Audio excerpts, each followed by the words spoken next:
नमस्कार और स्वागत है। आज हम दुनिया के 7 अजूबों में से एक ताजमहल के गौरवशाली इतिहास की गहराई में उतरेंगे। ताजमहल सिर्फ एक इमारत नहीं है, ये मुगल वास्तुकला की एक शानदार मिसाल और एक अमर प्रेम कहानी का जीवित प्रमाण है।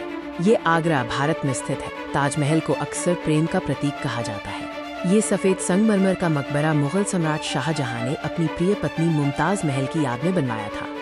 इस वीडियो में हम ताजमहल के निर्माण की पृष्ठभूमि, इसकी वास्तुकला की खासियतें और आधुनिक युग में इसके महत्व पर विस्तार से चर्चा करेंगे। ताजमहल के इतिहास को समझने के लिए हमें 17वीं सदी में वापस जाना होगा, जब मुगल साम्राज्य अपनी कला और वास्तुकला के शिखर पर था। सम्राट शाहजहां और उनकी पत्नी मुमताज महल का प्रेम इतिहास के पन्नों में अमर है। मुमताज शाहजहां की सबसे प्रिय पत्नी थी। सन 1631 में मुमताज महल की 14वीं संतान को जन्म देते समय मृत्यु हो गई। उनकी मृत्यु से शाहजहां बहुत टूट गए और उन्होंने अपनी पत्नी की याद में दुनिया का सबसे भव्य मकबरा बनाने का संकल्प लिया। इस महान स्मारक का निर्माण एक विशाल और जटिल परियोजना थी, जिसने उस समय की मुगल वास्तुकला की भव्यता को दर्शाया।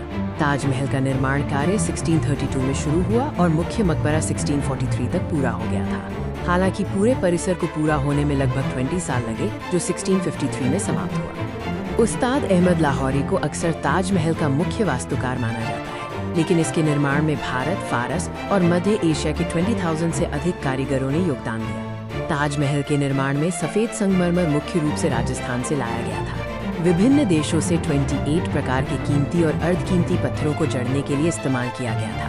ताजमहल की वास्तुकला अद्वितीय है, जो समरूपता और भव्यता का एक आदर्श उदाहरण प्रस्तुत करती है। ताजमहल मुगल, फारसी और भारतीय वास्तुकला शैलियों का एक शानदार मिश्रण है। इस संयोजन ने इसे एक अद्वितीय और कालातीत सुंदरता प्रदान की है। ताजमहल का मुख्य गुंबद, जिसे प्याज गुंबद भी कहा जाता है, बहुत प्रभावशाली है।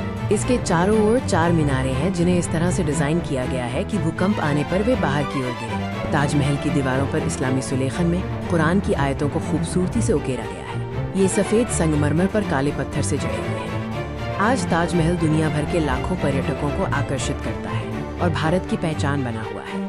1983 में ताजमहल को यूनेस्को द्वारा विश्व धरोहर स्थल घोषित किया गया। इसे भारत में मुस्लिम कला का गहना कहा जाता है। ताजमहल के संरक्षण के लिए कई प्रयास किए जा रहे हैं, खासकर प्रदूषण के प्रभाव से संगमरमर को बचाने के लिए। ये भारत का सबसे बड़ा पर्यटन स्थल है। ताजमहल की कहानी प्रेम, कला और इतिहास की एक अविस्मरणीय गाथा है, जिसने सदियों से लोगों को प्रेरित किया है।